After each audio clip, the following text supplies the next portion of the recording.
Good morning, everyone. Welcome. We're going to get started because we have a lot to cover today. I'm Christy Armstrong, and I have some of my team members here. You can see their names have CMCHS, so if you need anything, those are the team members in charge. We're happy to once again be gathering with you all, even if it is just virtually. We miss seeing you and giving you hugs in person, but this is just it will have to do for now. But we're in for a very creative morning. So we have two true creatives who are going to share their talents with us today.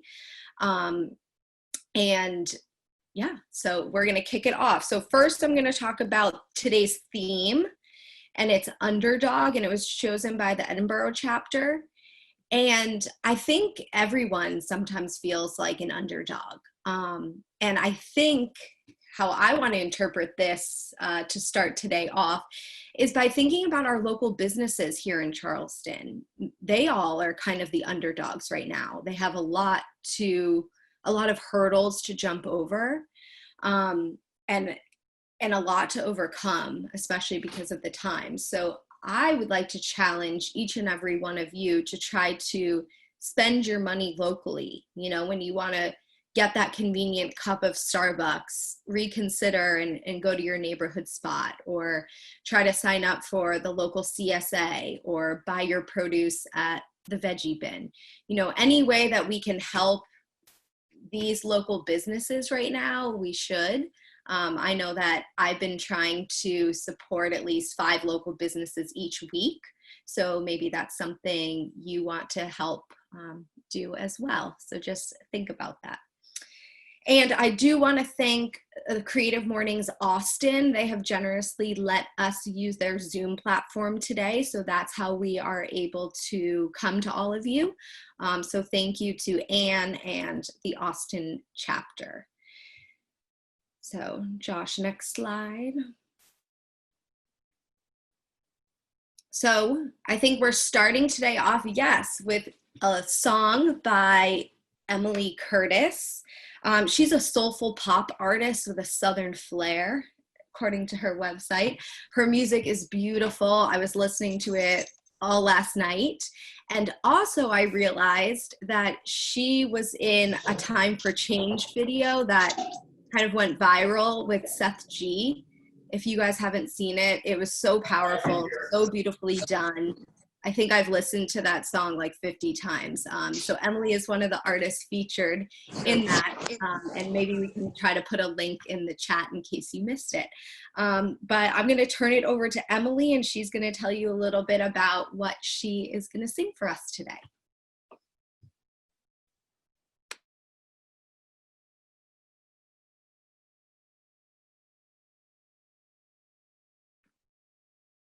Okay, there we go. So yeah, thank you. I'm Emily. Hello, everybody. I can only see 3 of you on my phone right now. But I am going to be playing a song that I released in April during the quarantine, which was not the way I planned things. Usually I have a big show or a big party to just celebrate the release of a new project. But this is called Stained Glass Windows.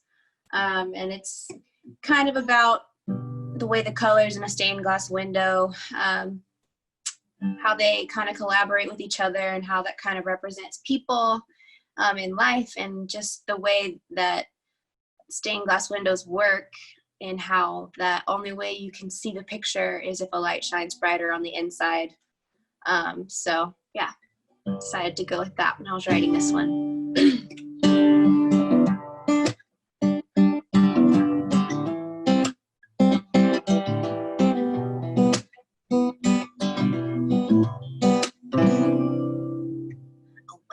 Just a window until the light shines brighter on the inside, and hearts can start to open when you see the beauty in your own life. There's a perfect blend of God and man when you see the weakness in your own hands.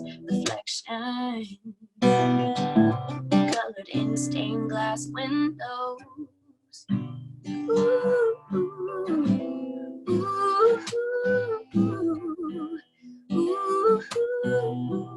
ooh. kaleidoscope of colors, making room for the others. You could hide behind your pride, lay it down for another. In the spectrum made of every man, there's a love that few won't understand. Reflections colored in stained glass windows. Ooh, ooh, ooh. Ooh, ooh, ooh, ooh,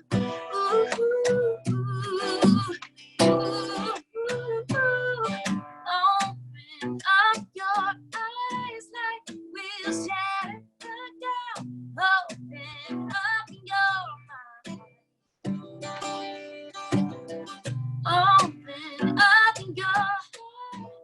Let the colors bleed out. Can you see it?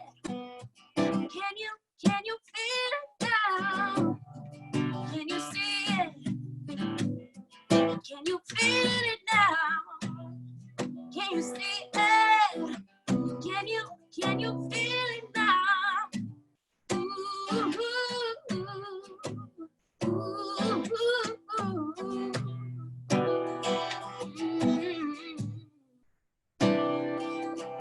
A window's just a window until the light shines brighter on the inside, and hearts can start to open. You could turn the page, you'd understand the beauty hiding in the things unplanned. Reflections colored in stained glass windows. Covered in stained glass windows. Oh, yeah. Open up your eyes, light will shatter the doubt. Open up your mind. Open up your heart. Let the colors bleed out. Can you see it? Can you feel it now? Can you see it? Can you feel it now? Can you see it? Can you feel it now? Open up your eyes, light will shatter the doubt. Open up your mind. Open up your heart. Let the colors bleed out. Can you see it? Colored in stained glass windows.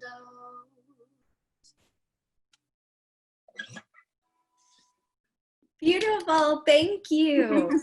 So tell people where they can find your music and anything else you'd like to share with the group before we go. Yeah, so I'm very big on the social media platforms, specifically Facebook and Instagram. Instagram is mcurtmusic, CURT music. And then that's also the Facebook handle as well, since they're the same now. I keep changing things. And then my website is emilycurtismusic.net.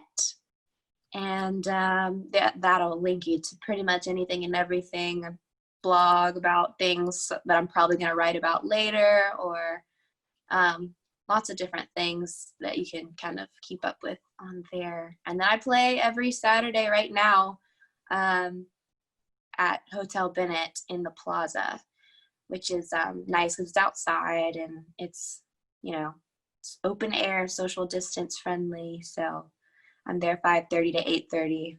So if you ever feel like wanting to get out of your house for an evening. Wonderful. Well, we'll check you out. And if you guys are in the neighborhood, go to Hotel Bennett to see Emily. Thank you so much for being with us today. We appreciate it.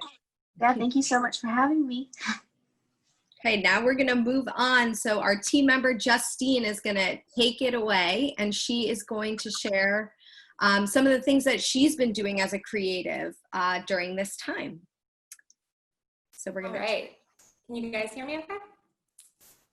Okay, thank you so much, Christy. So obviously we've all been navigating through this really interesting time, being home a lot more than often. And I know a lot of people have complained about being bored, but I have been busier than ever. So I started working from home. I work for a marketing agency locally, and we started working from home in March. So immediately I was like, well, I've got all this extra time on my hands. So I just started really diving into things that I used to love to do when I was a kid. So painting and drawing and just being crafty around the house. So I just wanted to kind of share a few tips with you to stay creative. And that doesn't always mean you have to draw or paint or do anything like that. There's other ways to be creative as well.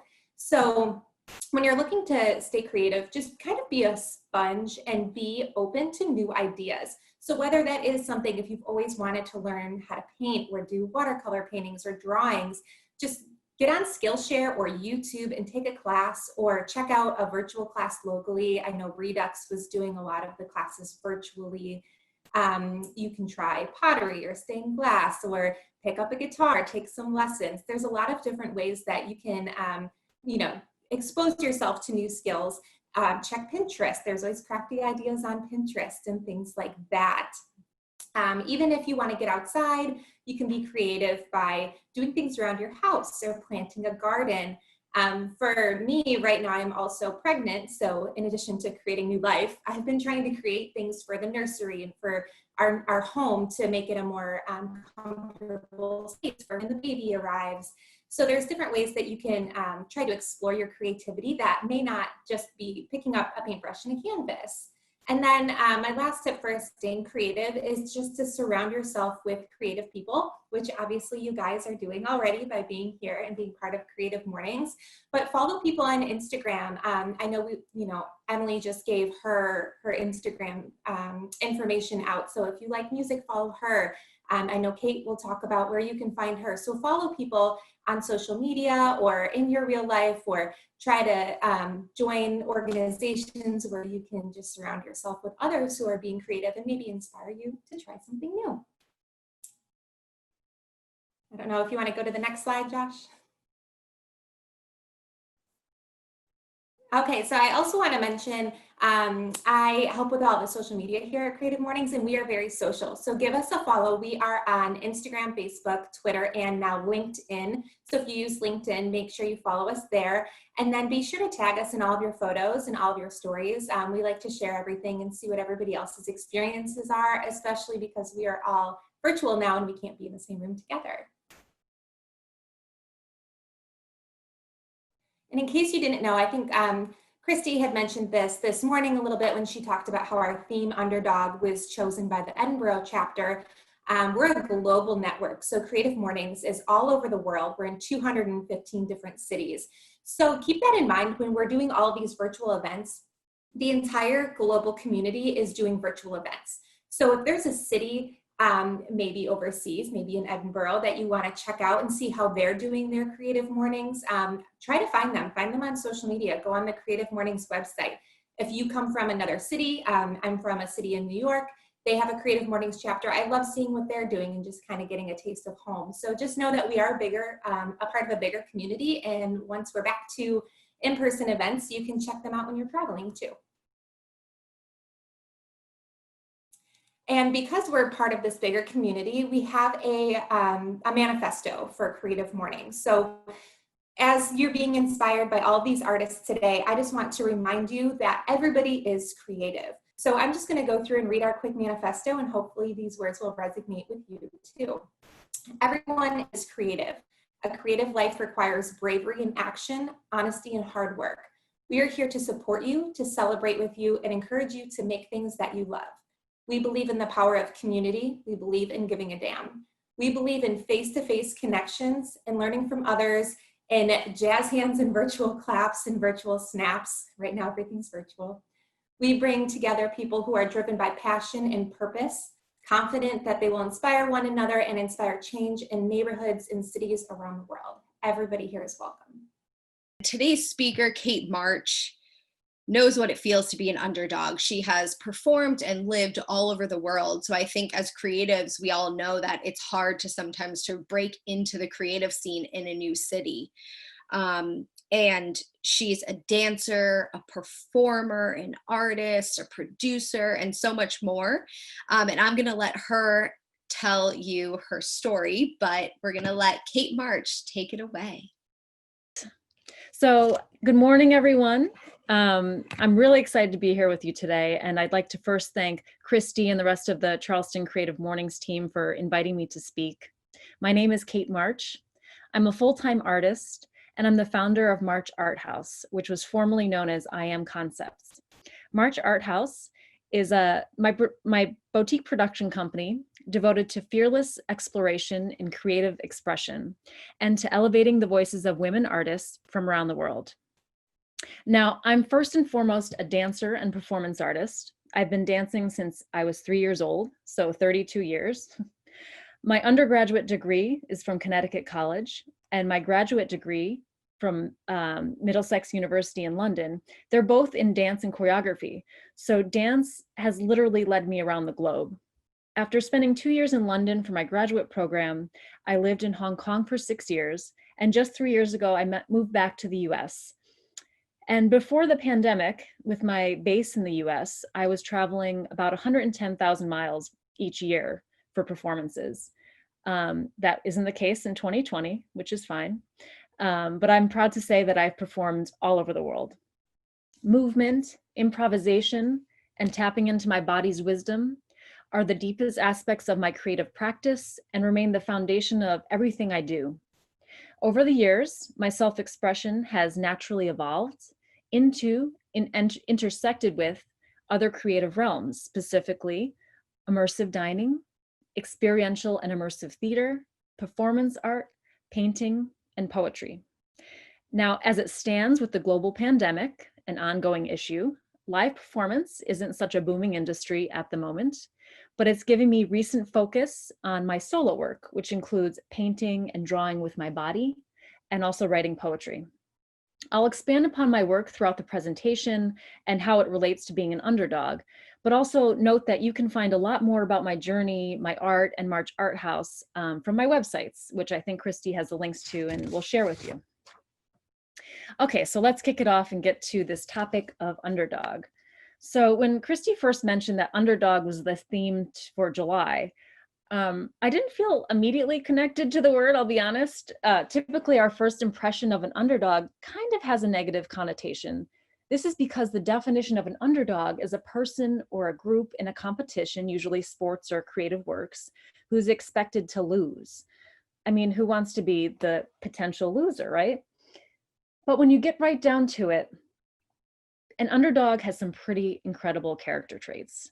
I took a look at some underdogs in history and I came up with a more accurate portrait. Relentless. If you take a look at underdogs, they never stop fighting to have their voices heard, no matter what other people think of them. They're resilient.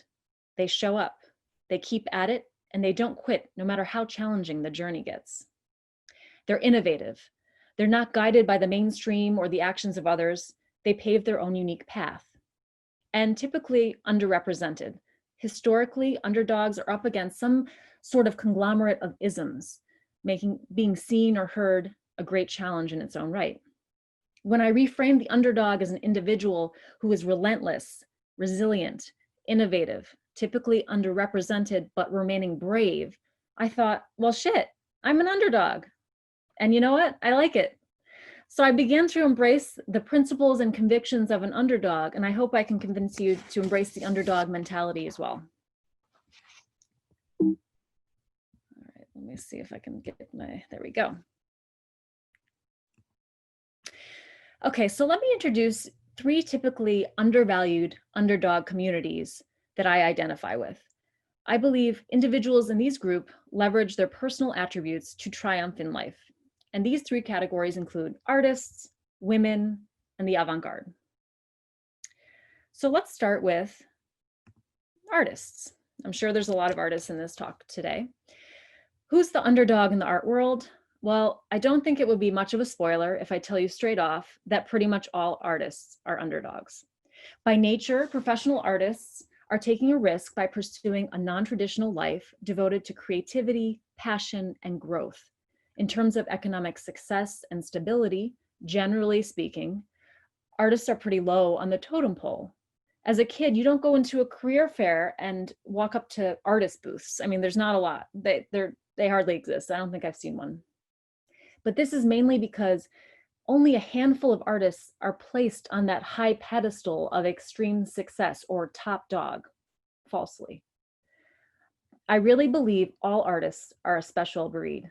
Being an artist is not an easy route to follow. As we mentioned, it takes bravery and courage. The artists who really make it are those who are unwavering in their pursuit of artistic integrity and creative process over the span of their life and feel fulfilled in doing so. The creators who accumulate a decade or more of experience, who have seen the world, but who haven't seen so much a consistent paycheck or fame or prosperity, those who live and breathe art, but have not a clue how to sell their work in a modern world driven by social media accolades. Well, on the exterior, we may believe or be led to believe falsely that those people are flailing or failing, but in fact, they are fulfilling a deeper purpose. What is more rich than a legacy of meaning? Is their commitment to practice not something that artists and non-artists alike can discover inspiration and fortitude from? I can still recall, with my type A personality, the deep anxiety and fear of uncertainty surrounding the decision to pursue a career in the arts rather than neuroscience, a much more certain and defined path. In fact, I still confront anxieties with this unique profession, especially in times like this, with such instability and unknowns. But now, 14 years into my artistic journey as a professional artist, I've learned to accept that leaning into the underdog qualities of courage, passion, strength, can empower each of us, artists and non-artists alike, to discover truly multifaceted life skills and coping strategies, multi-layered definitions of success, and perhaps most importantly, a personal story we can be proud of. Even if others may have underestimated me in the beginning, my die-hard confidence carried me to choose art as a full-time, full-life career path. And fortunately, being an artist, despite all the uncertainties, the ups and downs, has become very fulfilling and prolific for me. I have learned when things get tough, and they do for each profession, you must believe in yourself and your voice. This is a lesson everyone can learn from, especially in moments of time like this. Life is a marathon, not a sprint. Another group I belong to, women, proudly belong to, and it's another underestimated group of humans. Historically, across a wide range of professions and industries, women are underestimated, underrepresented, and undervalued. The art world is not exempt.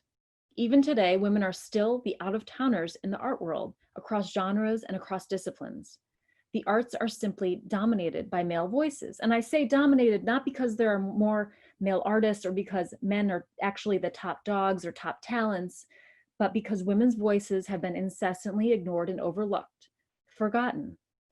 In the context of the art world, women, and especially women of color, are still struggling to be equally heard, equally paid, equally represented in galleries and art history, and equally acknowledged as formidable leaders in their arts careers.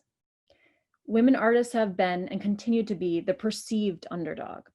But some of these forgotten artists, the so-called underdogs, are resurfacing and their voices are thriving because of their courage, their fierce commitment to their passion, and unwavering strength. To reiterate, the same qualities that they took on as artists in the first place serve them as they become champions in the long run.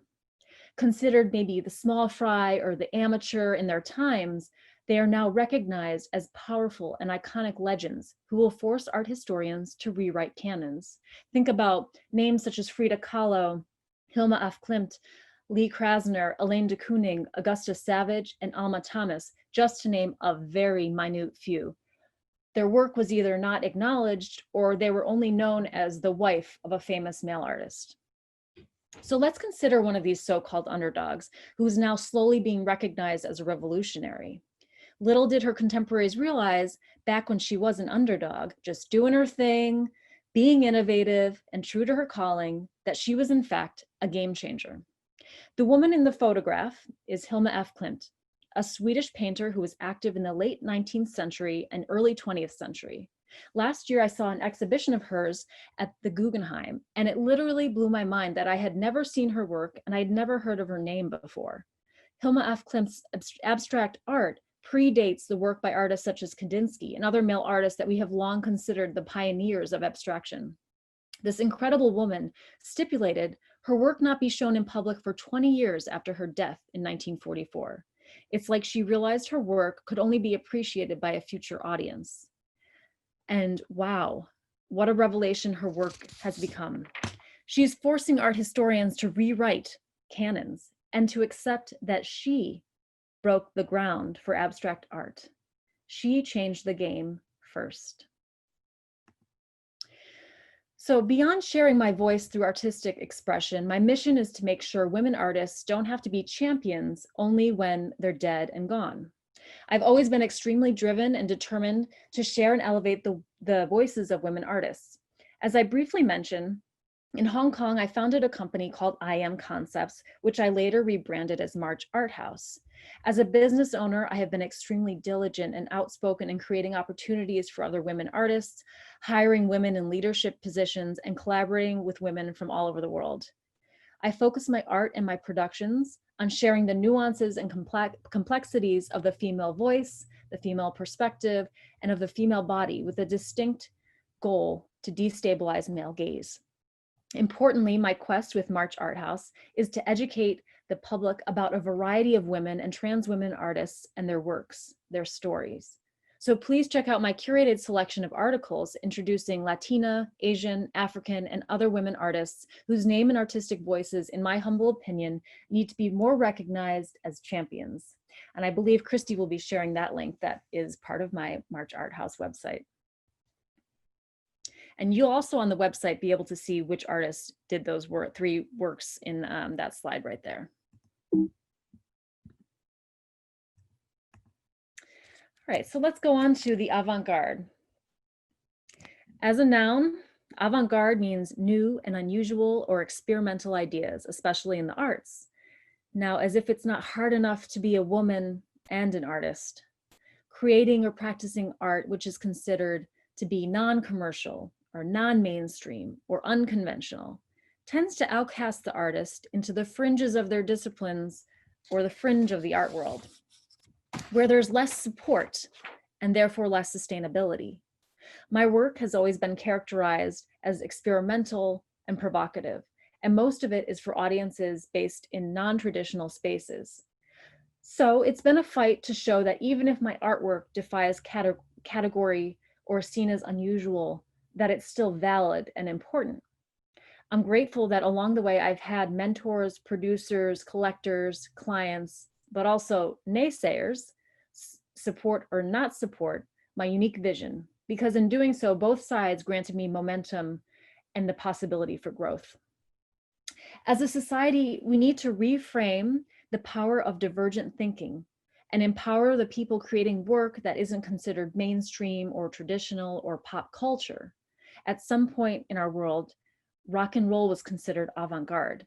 Just let that sink in for a second. Rock and roll was the underdog of music when it first came out. The sounds were so new, the style was so different, the messages were so unlike anything ever heard before. It existed as experimental until it became a part of American identity and now a global identity. Look how far it's come as an underdog.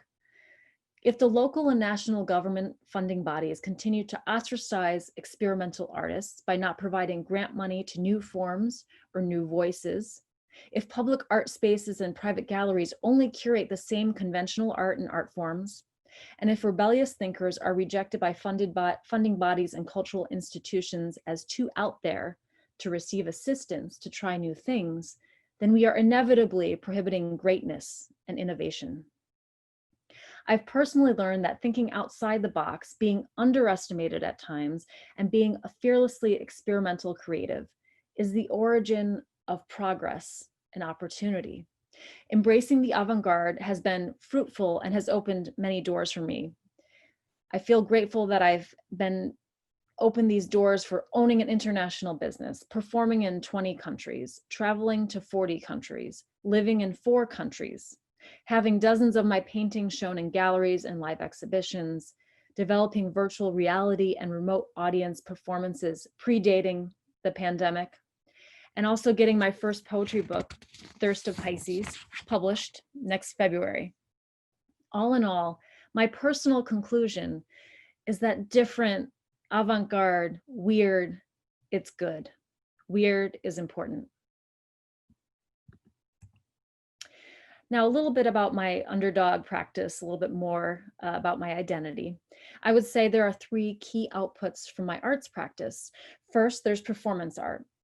Although I said with the global pandemic, I can't be doing too much or any live performances for live audiences or with groups. This was really my focus for the last decade. I've directed, designed, and performed in group performances, mostly working with women. And although I've done so many different pieces in so many different contexts, I'd like to just flag out one of them for you today. It's one of my favorite productions, and it's an immersive dinner theater experience called An Evening of Meat.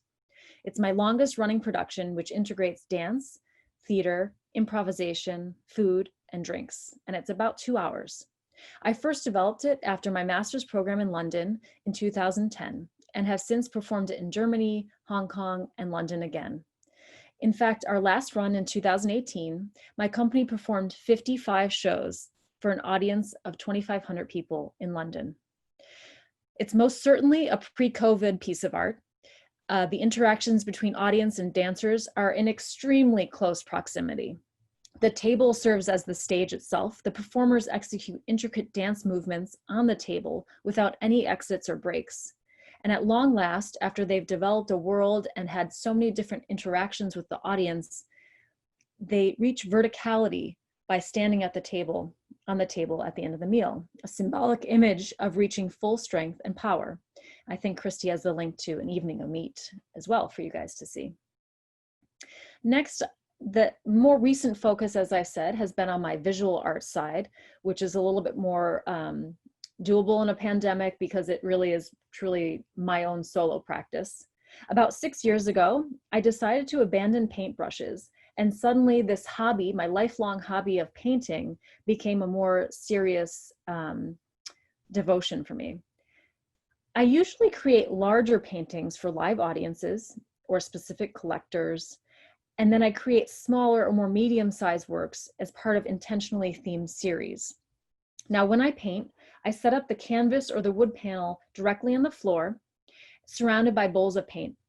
I dance directly on the canvas or the wood panel, and then I dip my body into different colors of paint as I improvise.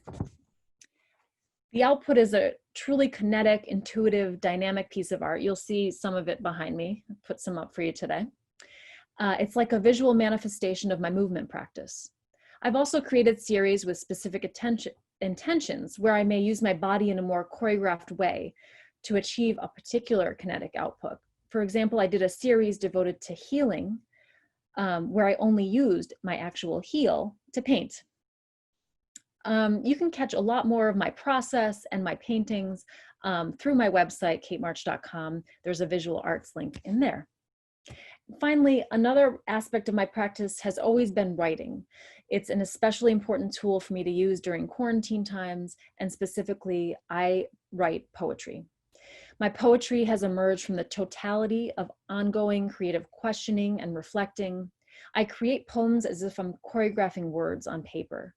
Fortunately, something wonderful that arose from this pandemic, I took the time to curate my 12 years of poetry, the last 12 years, made several submissions, and I received, unexpectedly, a publishing offer for my poetry collection titled Thirst of Pisces, as I mentioned, which comes out next February.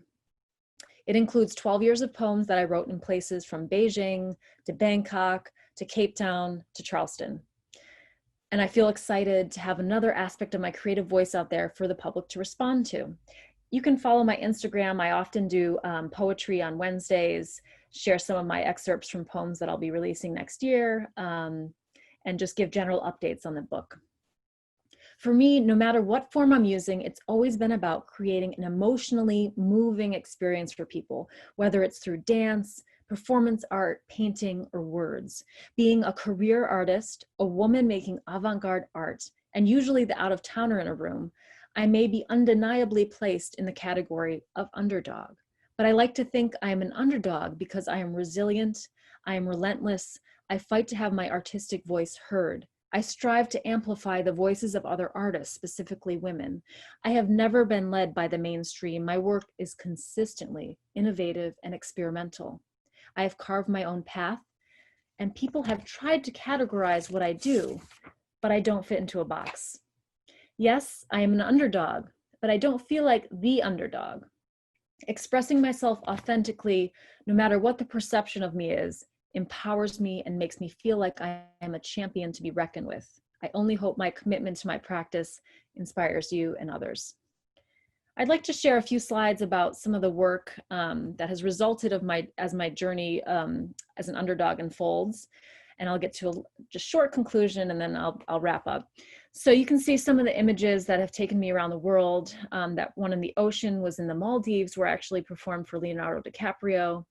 The bottom one is a piece that I did with women in Hong Kong for a fashion designer. In the top, you can see me painting, a bit messy as usual. That's in Portugal. I was an artist in residence in this small town. I got to perform for the community. It was beautiful outside. Probably could have worked in a pandemic, but this was pre-pandemic. The middle image, I'm in a virtual reality shoot when we created a virtual reality film. And one of the images, I'm in my residency at a hotel in Singapore. I can't quite see the others, but you get the idea of how embracing this underdog identity has led me around to different opportunities and different places, all very unexpectedly so. This is a series I've been working on that I haven't really shown many people yet. I haven't debuted it, but I've been working on it during this quarantine. And this is an example of me really intentionally using my body in a more choreographed way. These are positionings of my body in rest. The whole series is about 40 paintings. It's called Ground States. And maybe I'll release that as a virtual exhibition in the next few months, and I'll give you guys the link if I do that. It was supposed to be as a live exhibition this summer, but it was canceled, obviously. But you can see where I actually put paint on my body and intentionally went on the canvas in different resting positions to show that even in rest, we have a lot of energy and dynamic personality. And finally, some other things I've been dabbling in the top corner, you can see a Zoom session. I've been doing rehearsals with women from all over the world. We created a piece of choreography. I'm going to show a little snippet of that before I totally end. I've been trying to do charcoal drawings with my body. So those you can see on the bottom.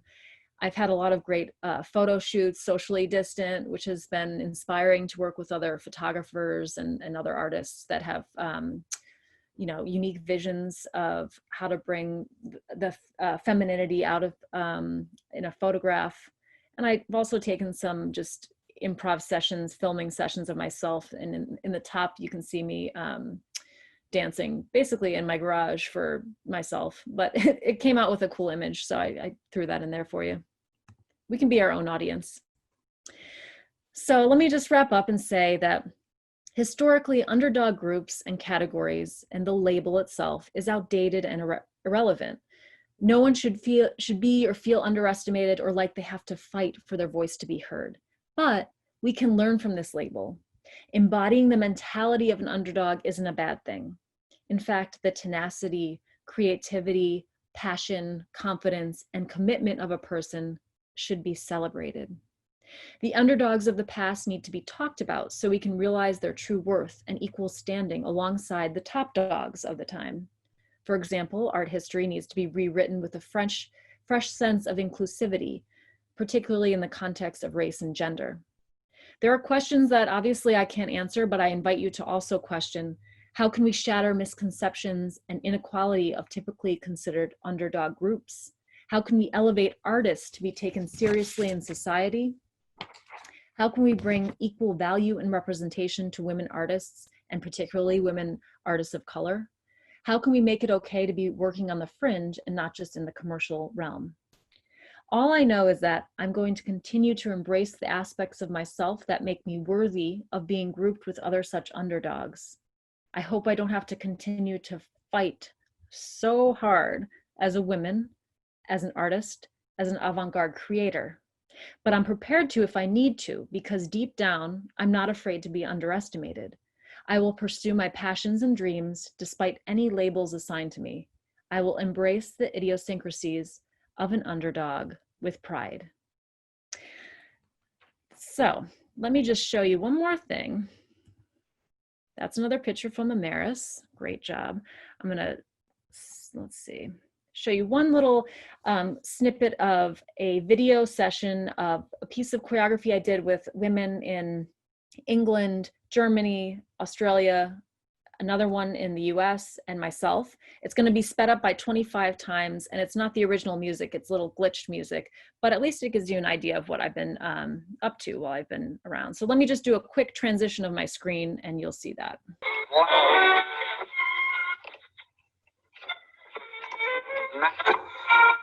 Lieutenant.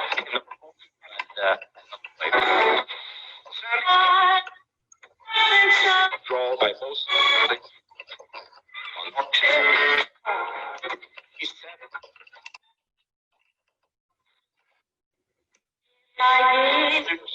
On a specified 1,000. I'll play.